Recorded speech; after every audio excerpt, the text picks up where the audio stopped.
Entonces la volviste a cagar, tocayo. No, no, no, no. ¿Qué vamos a hacer contigo? No tiene nada, no dijo nada. Neta, güey. Mira cómo le limpias el boquete. Me mando para la casa del casa. Eso es lo que quieres, güey, neta, güey.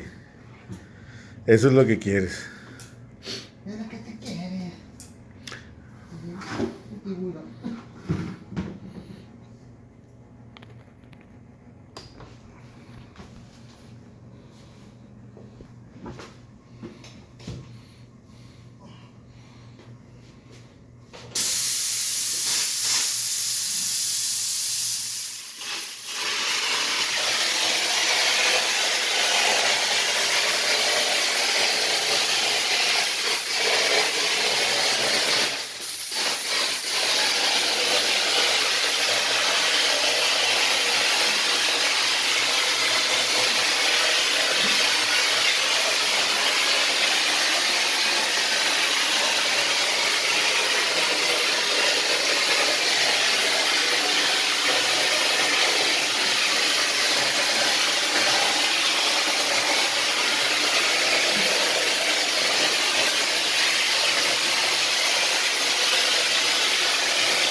¿Cuál efecto es ese, güey? ¿Efecto mariposa o qué?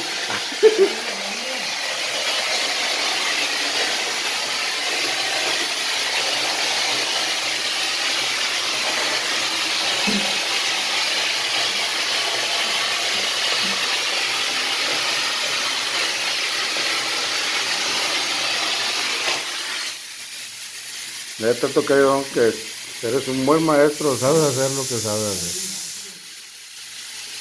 Y decía, cuando ya mira que rellenaste, Ok, vamos a estar con la otra.